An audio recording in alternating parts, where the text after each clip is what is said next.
Gênesis, capítulo de número 5.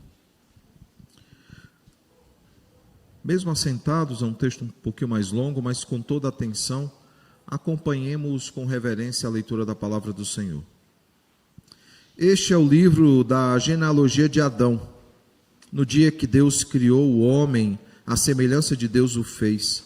Homem e mulher os criou, e os abençoou, e lhes chamou pelo nome de Adão, no dia em que foram criados.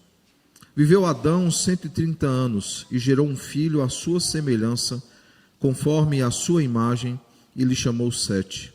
Depois que gerou Sete, viveu Adão 800 anos, e teve filhos e filhas. Os dias todos da vida de Adão foram 930 anos, e morreu. Viveu Sete 105 anos, e gerou Enos. Depois que gerou a Enos, viveu Sete 807 anos, e teve filhos e filhas. Todos os dias de Sete foram 912 anos, e morreu. Enos viveu 90 anos, e gerou Cainã.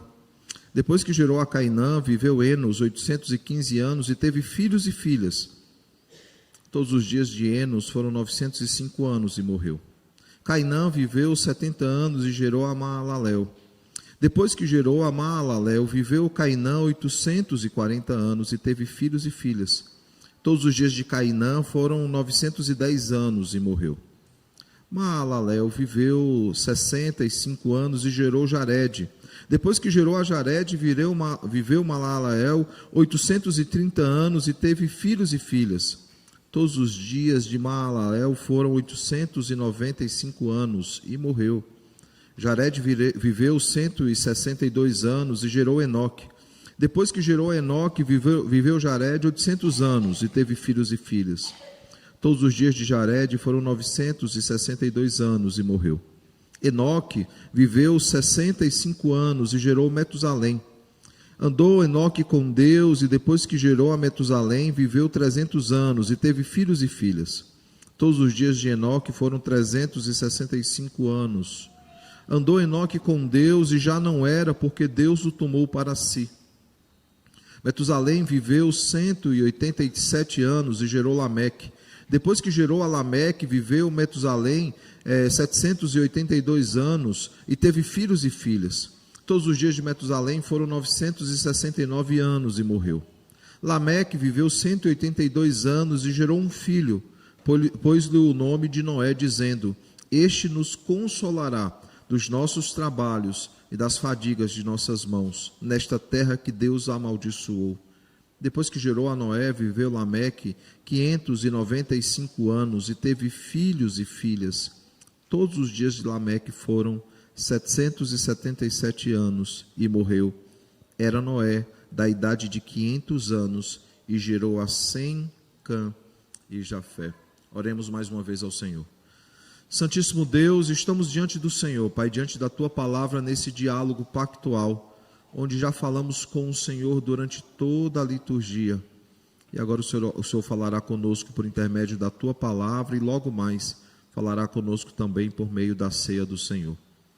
Que de fato, Senhor, nos alegremos diante de tão grande banquete espiritual, onde o Senhor fala conosco e nos alimenta espiritualmente. Te clamamos em especial que o Senhor fale, Pai, aos nossos corações, nos desafiando, Pai, a viver conforme a Tua vontade. Que o Senhor possa, Pai, por meio do Santo, doce Espírito, iluminar o nosso entendimento, e que Cristo, o profeta da igreja, venha nos admoestar, exortar e consolar, para que nos pareçamos cada vez mais com Ele, Pai. Fala conosco, desafia-nos, Pai, para a quebra de um ciclo, para uma vida de rotina, Senhor, para que vivamos, Pai, de forma diferente, como referencial e diferencial numa geração que precisa tanto, Pai, de exemplos, Pai. É no nome de Jesus que nós te oramos e também te agradecemos. Amém. Irmãos, no domingo passado nós meditamos em Gênesis 4, e ao olhar para Gênesis 4, nós meditamos no tema A Guerra dos Reinos, olhando ali para as duas genealogias, olhando também para Gênesis 3,15, né, quando Deus põe uma inimizade entre aqueles que são descendentes do descendente da mulher, ou seja, os descendentes de Cristo, e aqueles que não são descendentes de Cristo. E a partir disso, então, nós vimos que nós precisamos ensinar os nossos filhos sobre a importância, por exemplo, da adoração, quando vimos ali Caim fazendo a adoração que não foi aceitável ao Senhor. Nós aprendemos também que precisamos ensinar os nossos filhos sobre essa inimizade entre as duas sementes, as duas descendências, como vimos lá em Gênesis 4, a partir de Gênesis 3,15, e também aprendemos mais sobre a luta contra o pecado. Dessa forma, nós aprendemos 3 aplicações, 3 lições importantes para colocarmos em prática nas nossas vidas. A primeira delas é que nós precisamos entender que Deus, ele requer a nossa adoração. E ao dizer isso, que ele requer a nossa adoração, é necessário lembrar que é algo que faz parte das nossas vidas, faz parte da nossa natureza, é como respirar. Nós não aprendemos a respirar, nós simplesmente respiramos. E respiramos, e respiramos, e respiramos. A segunda coisa que nós aprendemos é que nós precisamos entender que não devemos fazer aliança com este mundo, pois ele está em guerra com Deus. Quando nós abraçamos as ideologias desse mundo, quando nós abraçamos a pauta desse mundo, quando nós abraçamos os valores desse mundo, nós estamos fazendo aliança com a outra descendência e com a outra semente, aquela que é inimiga do Senhor. A terceira coisa, nós precisamos ensinar os nossos filhos a respeito disso, a respeito da importância de estar em aliança com Deus, para que estejam em aliança com o Senhor, para que vivam em santificação e lutem contra o pecado. Comentei domingo passado que há uma guerra lá fora onde os nossos filhos estão totalmente despreparados para essa guerra, porque nós como pais temos priorizado outras coisas. Nós temos nos preocupado com outros assuntos e temos nos esquecido de ensinar os nossos filhos a guerra que tem diante deles e principalmente a eles afiarem as suas armas para essa guerra. A pergunta que ficou então para a nossa reflexão foi: nós vivemos assim? Nós vivemos em adoração ao Senhor, nós vivemos em aliança com Deus, nós temos ensinado os nossos filhos a fazerem as mesmas coisas?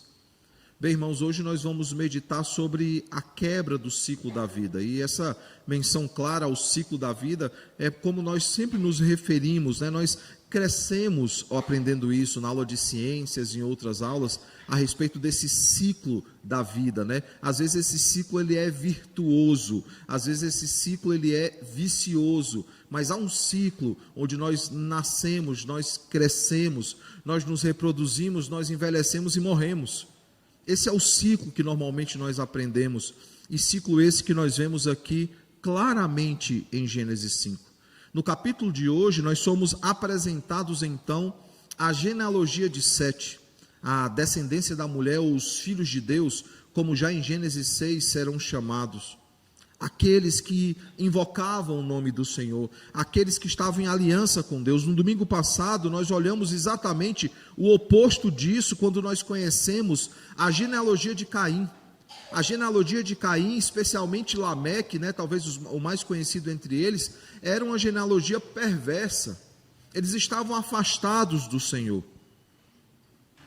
E aí já no final do capítulo 4 nós temos um momento de respiro, né, de renovo, quando nós lemos o seguinte, verso 25 e 26 do capítulo 4. Tornou Adão a coabitar com a sua mulher, e ela deu à luz um filho, a quem lhe pôs o nome de Sete, porque disse ela: Deus me concedeu outro descendente em lugar de Abel, que Caim matou. E é interessante porque o nome Sete quer dizer compensação. E aí o texto continua dizendo: a Sete nasceu-lhe também um filho, ao qual pôs o nome de Enos, daí se invocou o nome do Senhor. Perceba como o contraste absurdo que tem nesse texto. Até o verso 24 eram más notícias quando se falava de genealogia, e agora, a partir do verso 25, nós temos uma boa notícia nos sendo apresentada. Nós vemos então que Deus concede Sete, que quer dizer compensação, como forma de reparação àquilo que havia acontecido, mas principalmente para que Deus pudesse então providenciar a destruição da serpente. Não viria de Caim, nem da genealogia de Caim Jesus Cristo, ele viria da genealogia de Sete.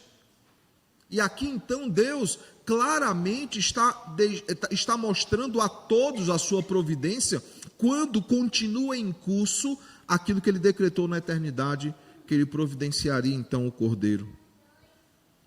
Em Gênesis capítulo 5, verso 1, o primeiro versículo então de hoje, nós vemos que é dado a Adão um herdeiro, e esse herdeiro é Sete e não Caim. Isso fica muito claro quando nós vemos nesse ciclo, até então virtuoso, né? O ciclo vicioso é a descendência de Caim. Nós vemos o seguinte: viveu Adão 130 anos e gerou um filho à sua semelhança, conforme a sua imagem, e lhe chamou Sete. Não é Caim que é citado, tampouco Abel, que já havia sido ceifado. O descendente, aquele que se torna, entre aspas, o primogênito de Adão, é Sete. E nós vimos no domingo passado que esse é o primeiro texto onde o princípio da primogenitura ele é colocado em xeque. Nós sempre pensamos no primogênito, mas há vários primogênitos na Bíblia que foram recusados por desobediência ao Senhor. E o primeiro que nós vemos aqui é Caim. Caim é o primeiro a ser então recusado pelo Senhor. Voltando aqui ao texto, olhando especificamente então para o relato que nós lemos, nós vemos então que Adão, ele começa dizendo, Moisés, o escritor de Gênesis, começa dizendo o seguinte: esse é o livro da genealogia de Adão. E aí ele continua dizendo: no dia em que Deus criou o homem, a semelhança de Deus o fez, homem e mulher os criou e os abençoou, e lhe chamou pelo nome de Adão, no mesmo dia que foram criados. A menção aqui de lhe chamou pelo nome de Adão no dia que foram criados, não é somente uma referência ao nome que Adão tem, que quer dizer varão, mas também o nome que Eva tem, que quer dizer varoa. A Eva ainda não era chamada de Eva no momento da criação. Esse nome é consequência da queda. E é interessante porque Mateus, ele inicia o Novo Testamento da mesma forma, quando ele afirma: livro da genealogia de Jesus Cristo, filho de Davi, filho de Abraão. Alguém pode achar que é uma coincidência Moisés e Mateus começarem tratando genealogia da mesma forma, mas não, era o jeito típico de se fazer genealogia, era o jeito típico de se retratar a história. Não é à toa que o termo no grego que nós temos para genealogia é a palavra Gênesis, que é justamente o que nós conhecemos por Gênesis, é o início de tudo. E claramente nós vemos aqui, irmãos, a providência de Deus em ação. Porque Deus, por meio de Moisés, faz questão, e Gênesis é o livro das genealogias, há muitas genealogias em Gênesis, em outros textos também, mas faz questão de usar a vida de Moisés para mostrar como a providência está em ação, como Deus está providenciando aquele que viria. Por exemplo, Gênesis termina apresentando a bênção de Jacó sobre os seus filhos, e quando olha para Judá especificamente, fala: o cetro não se apartará da sua mão, referindo-se claramente àquele rei que viria de Judá. E ele não se refere a Davi, ele se refere a Jesus Cristo. Infelizmente, irmãos, as genealogias, elas são muito negligenciadas hoje em dia. Eu falo até rindo um pouco, porque vocês sabem que é verdade. Você está lendo lá a leitura bíblica, você está fazendo a sua leitura anual, quando chega nas genealogias você pula. Normalmente, muitos pulam as genealogias. Ou quando chega no número, em números, né, quando ele começa a fazer lá número de tudo, alguns também pulam, falam: pastor, é número demais. Mas permitam-me, irmãos, usar um pequeno exemplo para provar como as genealogias são importantes. Em 2 Samuel, capítulo 17, verso 23, nós vemos que após Absalão recusar-se a ouvir o conselho lá de Aitofel, ele era alguém muito importante no reino de Israel.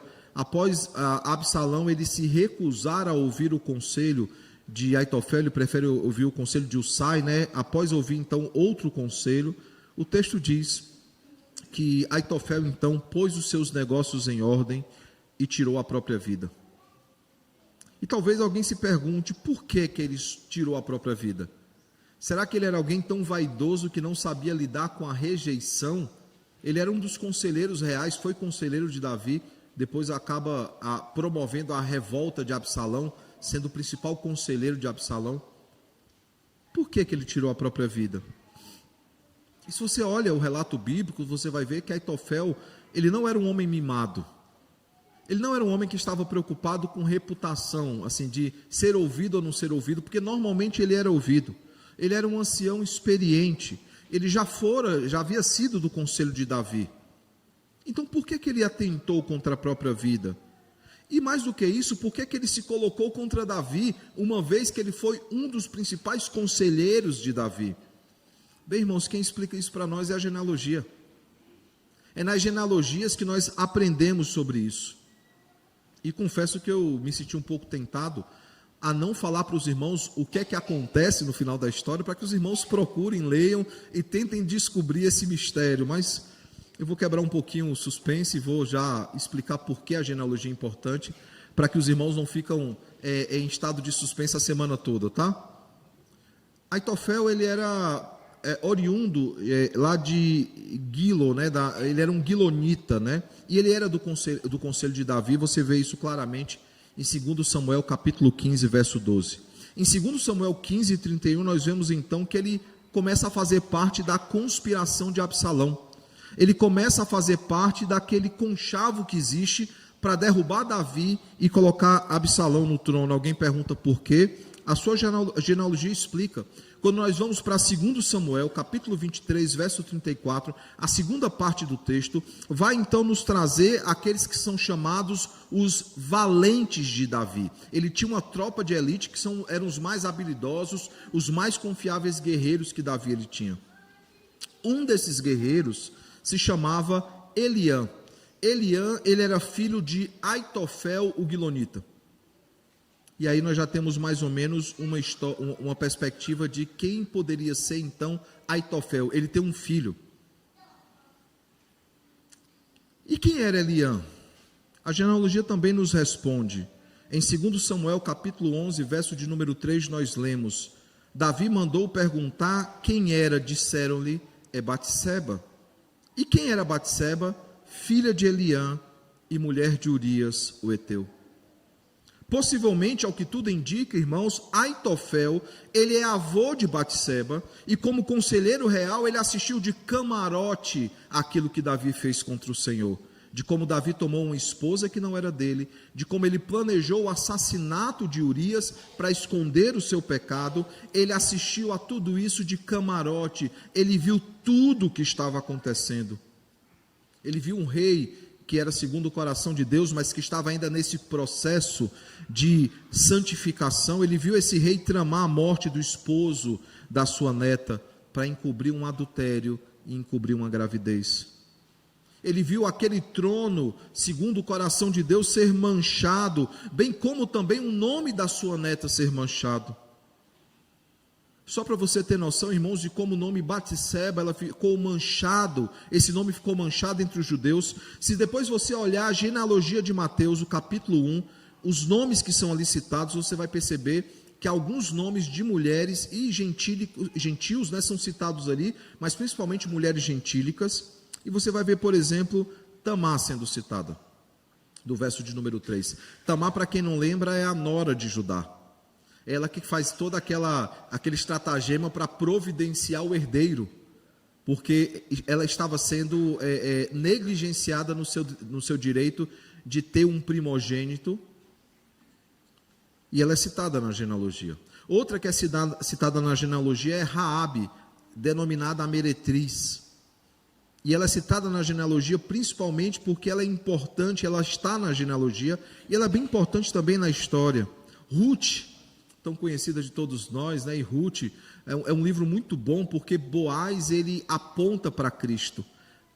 Boaz, ele é um tipo de Cristo em que sentido? Boaz, ele providencia a redenção de Ruth, e Ruth entra na genealogia de Cristo.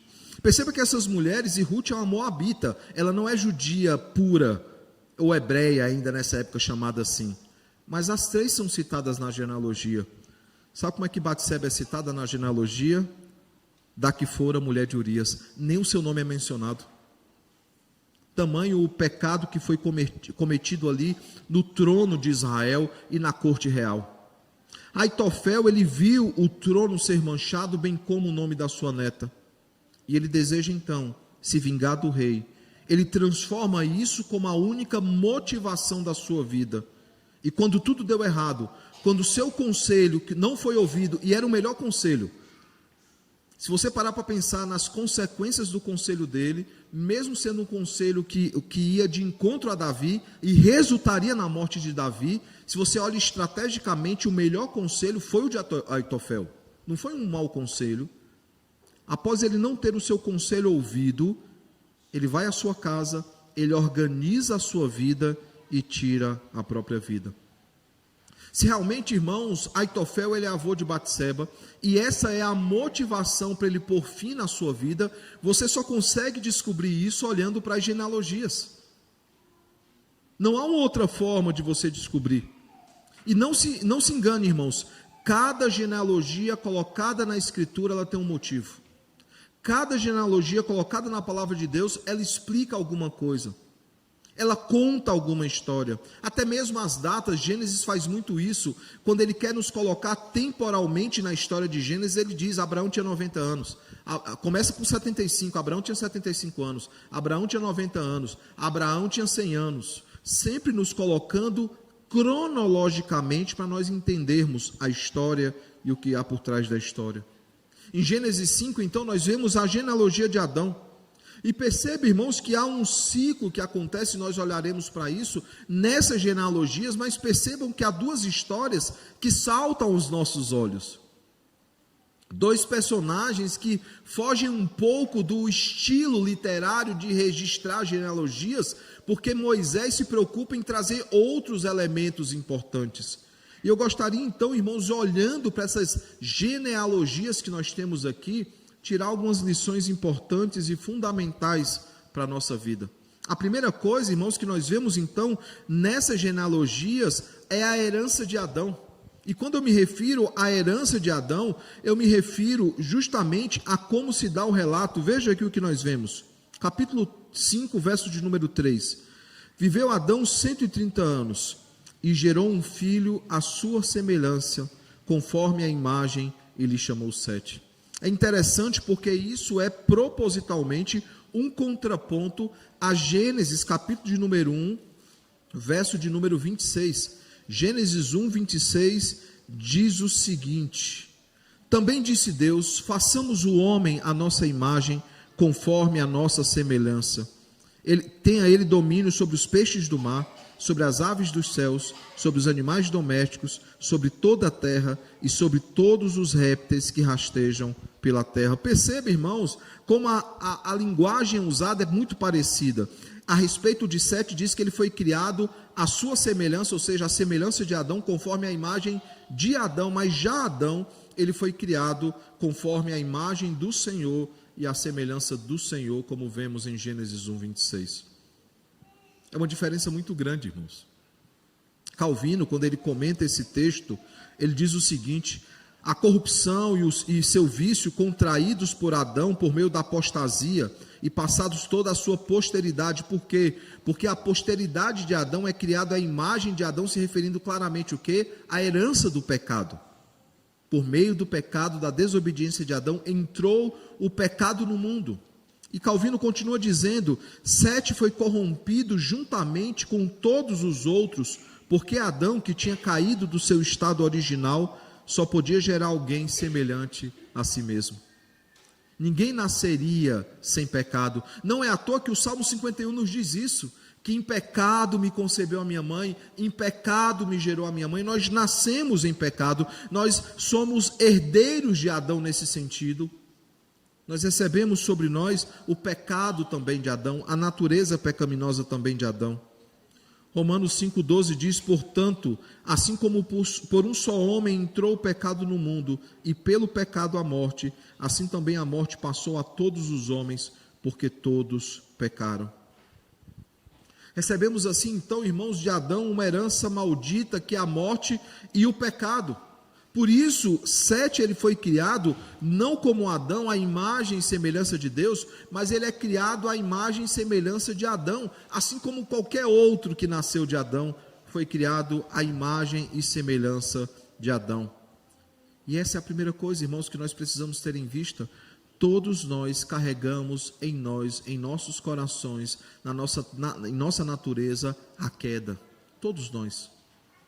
Não há um justo sequer. Não há quem faça o bem, todos se perderam. Todos estão condenados se não fosse Cristo. De forma que nós precisamos ter consciência disso, de olhar para as nossas vidas e entender que há em nós algo que precisa ser mudado.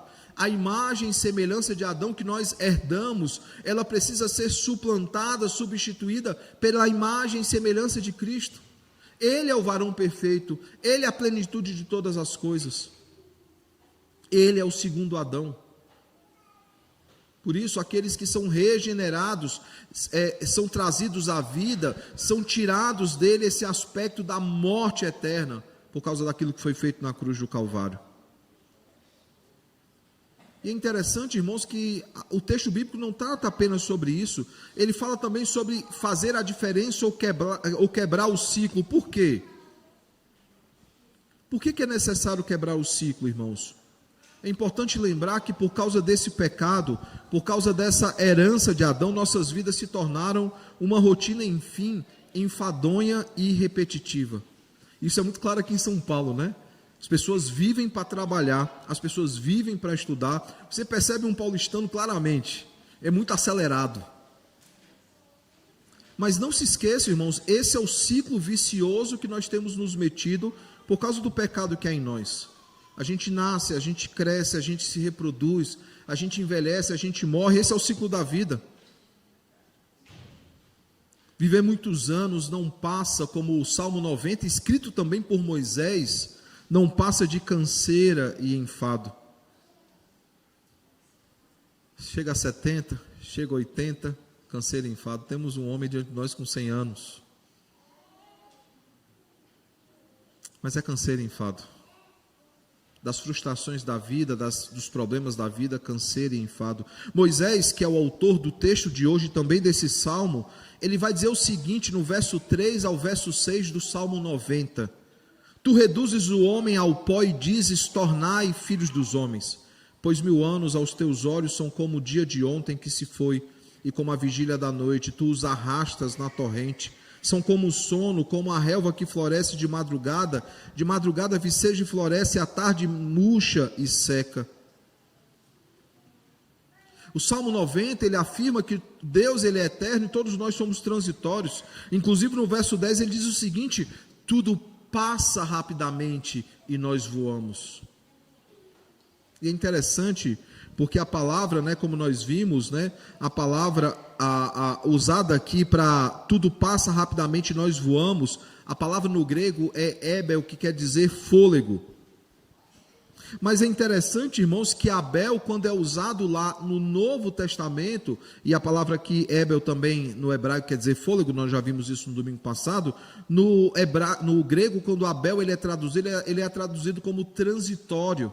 E é interessante porque Abel é o retrato da vida de todos nós somos transitórios. E Moisés, continuando o salmo que nós temos diante de nós, ele vai dizer o seguinte, ensina-nos, verso 12 ao 17, a contar os nossos dias, para que alcancemos coração sábio. E ele diz, volta-te, Senhor, até quando? Tem compaixão dos teus servos. E veja, esse não é o único pedido, ele pediu para que ele ensine, para que ele possa alcançar um coração sábio, para que Deus tenha compaixão, mas ele pede outras coisas, por exemplo, sacia-nos de manhã com a tua benignidade, para que cantemos de júbilo e nos alegremos todos os nossos dias. Ele pede outra coisa, alegra-nos por tantos dias quando temos sido afligidos, por tantos anos quando suportamos adversidades. Aos teus servos, aí ele pede outra coisa, apareçam as tuas obras e aos seus filhos a tua glória. E aí ele conclui pedindo o seguinte, seja sobre nós a graça do Senhor nosso Deus, e em ato contínuo ele diz, confirma sobre nós as obras das nossas mãos, sim, confirma as obras das nossas mãos. Salomão em Eclesiastes 12:1 vai dizer que envelhecer sem o Senhor é envelhecer mal. Tanto que Abraão, que envelheceu diante do Senhor, ele morreu em ditosa idade, em ditosa velhice. Já Jacó, que passou por várias dificuldades, principalmente com seus filhos, Isaac, que passou por muita dificuldade, principalmente com seus filhos, Esaú e Jacó, quando ele morre, diz que ele morreu avançado em dias, não é uma velhice ditosa. O fato, irmãos, é que o texto de hoje, ele repete um ciclo sem fim. Um ciclo sem fim, repetido e repetido. Você vê alguém que nasceu, ele viveu até tantos anos, teve o primeiro filho, depois ele teve filhos e filhas, viveu um tanto de tempo e morreu. Parece até repetitivo isso, né? Por exemplo, Adão, ele teve então a 7. E ele viveu então tantos anos, teve filhos e filhas e morreu. 930 ao total. E perceba que essa história ela vai se repetindo, quase que nos faz ler em modo automático. E nós vemos alguém que viveu tantos anos, que teve o primeiro filho, depois teve filhos e filhas, viveu tantos anos e morreu. E aí quando chega em Enoque, irmãos, esse ciclo ele é quebrado. Não somente porque Enoque foi trasladado, né? O texto deixa isso bem claro, não diz que ele morreu, dando a ideia, e o texto é claro sobre isso, que Deus o recolheu para si. Mas a questão de Enoque, irmãos, é que o ciclo se quebra quando faz questão de enfatizar que ele andou com Deus. E ele anda tanto com Deus que o texto diz o seguinte: andou Enoque com Deus e já não era porque Deus o tomou para si. Eu gosto sempre, quando eu olho para esse texto, lembrar daquela história, né, da escola dominical, né, da criança que chegou para o pai e para a mãe e falou assim, o pai e a mãe perguntaram: o que é que você aprendeu hoje na escola dominical, né? E é importante, viu, pais, vocês perguntarem, não, a gente não vai achar que você está desconfiando da nossa escola dominical. É importante você perguntar para que você possa acompanhar os seus filhos e ensiná-los também aquilo que eles estão aprendendo na escola dominical, aprofundar o conhecimento. Você faz isso na escola, você faz isso em qualquer lugar, o que é que você aprendeu hoje? E aí o pai e a mãe chegam então para o filho e perguntam: o que é que você aprendeu hoje na escola dominical? E a resposta deles foi: pai, mãe, eu aprendi sobre Enoque. Eu aprendi que Enoque andou com Deus. E Enoque andou tanto com Deus que Deus disse para ele: vamos para casa? Isso é o fato, irmãos. Nós precisamos andar com Deus. Nós não podemos viver um ciclo vicioso. Nós não podemos viver um ciclo onde as pessoas nos conhecerão pelo tanto de tempo que nós vivemos, por quantos filhos nós tivemos e quando nós morremos, ou até mesmo por feitos que foram feitos lá fora, o seu currículo, Lattes, a forma como as pessoas te conhecem, o quanto você se desenvolveu no trabalho. Não, nós precisamos ser conhecidos porque nós andamos com Deus. Essa precisa ser a nossa marca. Ser conhecido porque nós somos do Senhor. Sermos conhecidos e reconhecidos como filhos de Deus. Enoque, ele quebra esse ciclo vicioso. E sabe o que é interessante, irmãos? De longe, Enoque não é o que vive mais tempo. Enoque é o que vive menos tempo. E de longe, você tem a média aí de 700, 800, 900 anos. Enoque viveu aí 300 e poucos anos. Ele não foi o que viveu mais tempo. Se você inclusive olhar o tempo aí que ele gerou, né, o filho, né, ele era até novo quando ele gerou esse filho, novo, né, 65 anos. Para aquela época ele era bem novo. E sabe o que é interessante, irmãos? Muitos só lembram de Enoque, não porque ele andou com Deus. Eu já vi alguns enfatizando que ele foi pai de Metusalém. Não, o grande feito de Enoque não foi ter sido pai daquele que viveu mais tempo na história, porque os relatos apontam que Metusalém foi o que mais viveu na história, 969 anos. Mas a marca perceptível de Enoque é que ele andou com Deus. Isso nos leva ao terceiro aspecto desse texto.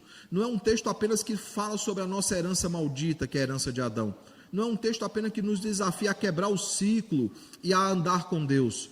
Ele nos chama especificamente a viver para Deus. Esse é o propósito das nossas vidas, irmãos, glorificar a Deus. Por isso nós estamos aqui. Nós nascemos sim, envelhecemos sim, nos multiplicamos, envelhecemos. Isso só está se cumprindo aquilo que Deus já havia ordenado: crescer e multiplicar e sede fecundos, multiplicai-vos, enchei a terra da minha glória. Mas sabe, irmãos, por mais importante que isso seja, esse não é o fim em si mesmo. É um meio para o fim. Nós temos filhos, nós temos uma profissão, temos uma carreira, para que Deus seja glorificado em tudo e em todas as coisas. Porque se é só isso, irmãos, se é só nascer, se é só crescer, se é só ter filhos e depois morrer, é uma mera rotina, é um ciclo vicioso sem fim. não há uma marca, como Moisés fala no Salmo, né? Confirma, Senhor, sobre nós as obras das nossas mãos. Sim, confirma as obras das nossas mãos. Se nós não entendermos isso, irmãos, entendermos urgentemente, nós viveremos uma rotina sem fim, um ciclo vicioso sem propósito, dia após dia sem parar. E talvez o máximo que você faça para mudar a sua rotina seja mudar o trajeto para o seu trabalho, para a sua escola, para a sua universidade. Alguém faz isso? Eu faço isso algumas vezes em São Paulo. Falo, cara, hoje eu vou para um canto diferente. Não é pelo trânsito, tem muito. Hoje eu vou para um caminho diferente. Vou para o Mackenzie, ao invés de ir pela Consolação, vou pelo Pacaembu. Não, hoje eu vou, ao invés de ir de metrô, eu vou de ônibus. Ao invés de entrar pela Itambé, eu vou entrar pela Consolação ou pela Piauí. A gente tem um jeito de quebrar a nossa rotina, mas, irmãos, isso é momentâneo. A melhor forma de quebrar as nossas rotinas é viver para Deus. Enoque deixa isso muito claro. Ele deixa bem claro mais do que ter filhos e filhas, andar com Deus era mais importante, se relacionar com Deus era mais importante. Se nós não nos lembrarmos dele, irmãos, todos os dias, se nós não nos lembrarmos, nos saciarmos e nos alegrarmos, como Moisés diz no Salmo 90, se nós não fizermos isso, irmãos, nós envelheceremos sem ter prazer algum. Não é isso que Salomão afirma lá em Eclesiastes? Que nós precisamos na mocidade lembrar do Senhor, para que quando vem os dias maus, nós não nos digamos a nós mesmos, né? Nós não temos prazer nesses dias. Se nós não vivemos para Deus, irmãos, nós corremos atrás do vento. Se nós não vivemos para Deus, se nós não andarmos com Deus, nós vivemos uma vida incessante de rotina, de canseira e de enfado. É claro, irmão, se nós perguntarmos a qualquer um que viveu muito tempo, o presbítero Salvador e a outros, né, como é a vida, é claro que houveram percalços, é claro que dificuldades existiram, mas há um prazer nesses dias. Por quê? Porque foram vividos diante do Senhor e foram vividos para o Senhor. Eu pergunto então, que aplicações nós podemos tirar do texto dessa manhã? A primeira delas, irmãos, são lembranças, né? A primeira lembrança é da herança de Adão. Nós precisamos lembrar que nós fomos concebidos em pecado e nós necessitamos de Cristo para que nos tornemos herdeiros do Senhor. Uma vida sem Deus é uma vida sem propósito. Uma vida sem Cristo é uma vida vazia, de canseira e enfado. Não há prazer nesses dias. É só rotina. E para isso nós precisamos reconhecer o principal problema. Nós fomos concebidos em pecado e somente em Cristo nós temos a redenção dos nossos pecados e a libertação da condenação eterna. Segunda coisa, irmãos, nós precisamos nos lembrar da quebra do ciclo vicioso, indo além do ordinário e deixando um legado extraordinário. Sabe, quando a gente vai caminhando para o fim da vida, né? Eu espero estar longe desse momento, mas depois que a gente vira, né, entra no Zenta, a gente começa a se perguntar e refletir sobre algumas coisas. A gente olha a média de vida de um brasileiro, a gente começa a se perguntar, né, quanto tempo ainda terei? E sabe qual das preocupações que a gente tem? O legado. O que é que vão falar sobre mim após a minha morte? Como as pessoas vão se lembrar de mim? O que é que estará na minha lápide? Nós começamos a nos perguntar sobre isso, irmãos. E sabe, se nós não quebrarmos o ciclo da vida, nós viveremos apenas aquilo que é ordinário. O dia a dia. Dia após dia. E o tempo vai passando e já está em junho, quase junho de 2025. Já a gente vai estar falando de Natal e Ano Novo. E o ano mal começou. Dia após dia, um ciclo vicioso sem fim. Se nós quebrarmos esse ciclo da vida, irmãos, nós poderemos viver aquilo que é extraordinário e deixarmos um legado que é extraordinário. Nós precisamos ter isso nas nossas mentes e ter isso muito claro em todos os nossos corações. Se nós andarmos com Deus, nós deixaremos para as outras gerações um legado que é extraordinário. Terceira e última coisa, nós precisamos nos lembrar de nos relacionar com Ele. E para nos relacionar com Ele, nós precisamos andar com Ele todos os dias, não apenas aos domingos, mas todos os dias, até que sejamos levados à sua presença, ou até que Cristo volte para nos buscar. A pergunta que eu faço é: por que nós estamos aqui? Qual é o motivo de estarmos nessa terra, de vivermos esses dias? Por que Deus já não nos levou à sua presença? Se ainda estamos aqui, Ele tem um propósito para estarmos aqui. Por que nós estamos aqui, irmãos? Para acordar todos os dias, cumprir uma rotina de trabalho, de estudos e dormir, acordar no outro dia e fazer a mesma coisa, dia após dia, um ciclo vicioso, uma rotina viciosa. Não, irmãos, nós estamos aqui para nos relacionar com Ele, nós estamos aqui para conhecê-lo e torná-lo conhecido, nós estamos aqui, irmãos, para que outros, assim como nós, conheçam a Cristo e este crucificado. Nós não estamos aqui para sermos meros trabalhadores, estudantes, e tudo isso glorifica o Senhor. Mas não é o propósito das nossas vidas. São instrumentos nas mãos do Senhor para que Ele seja glorificado em tudo e em todas as coisas. Que o Senhor nos ajude, povo da aliança, que o Senhor nos ajude a sermos co-herdeiros e co-participantes em Cristo. Que Ele nos ajude a viver para a sua glória, quebrando esse ciclo, essa rotina nas nossas vidas, andando com Ele todos os dias e eternamente, porque foi para isso que Ele nos colocou aqui, é por isso que Ele nos mantém aqui, e Ele nos manterá até o dia que Ele quiser, para que enquanto aqui estivermos, sejamos instrumentos para a glória de Deus.